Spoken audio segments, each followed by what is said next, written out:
আসসালামু আলাইকুম, কেমন আছেন সবাই? আশা করি সবাই ভালো আছেন। আল্লাহর রহমতে আমরা অনেক ভালো আছি। তো চলে আসলাম নতুন আরেকটি ভিডিও নিয়ে আপনাদের মাঝে। আশা করি আজকের ভিডিওটি আপনাদের ভালো লাগবে। যদি ভালো লাগে লাইক কমেন্ট শেয়ার করে পাশেই থাকবেন আর পুরো ভিডিওটা দেখবেন। অনুরোধ রইল পুরো ভিডিওটা দেখার। ভিডিওর শুরুতে লাইক দিয়ে ভিডিওটা দেখা শুরু করবেন আর ভিডিও শেষে সুন্দর একটা কমেন্ট করবেন। আপনাদের সুন্দর সুন্দর কমেন্টগুলো আমাদের এগিয়ে যেতে সাহায্য করে। আজকে যেহেতু শুক্রবার, সবার বাসায় স্পেশাল রান্না বান্না হবে কম বেশি সবার বাসাতেই।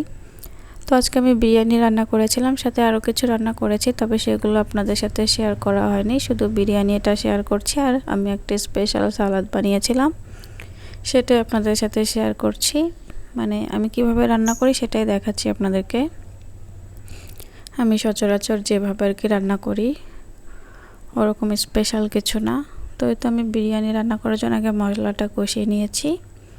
প্রথমে পেঁয়াজ রসুন ভেজে তারপরে আমি বাদাম বাটা আর টক দই দিয়ে দিয়েছিলাম আর আদা বাটা আর সামান্য একটু মরিচ দিয়েছি, মরিচের গুঁড়া, একটু ঝাল ঝাল হওয়ার জন্য, সামান্য ঝাল হওয়ার জন্য আর কি। তো মশলাটা ভালোভাবে কষিয়ে নিয়ে তারপরে আমি গরুর গোশতগুলো দিয়ে দিচ্ছি। আর সবার প্রথমে আমি আলু ভেজে নিয়েছিলাম, সেই ভাজা আলুগুলো দিয়ে দিলাম।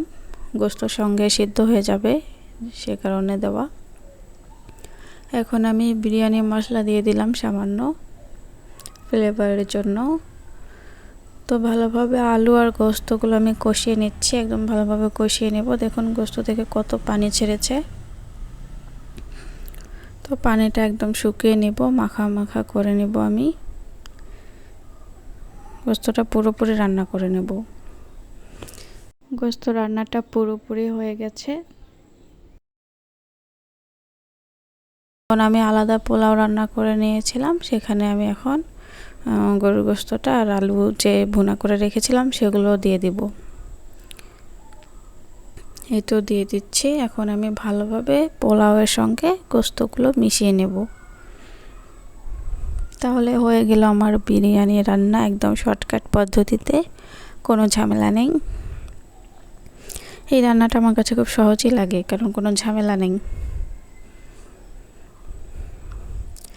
তো আমি সুন্দরভাবে মিশিয়ে নিচ্ছি।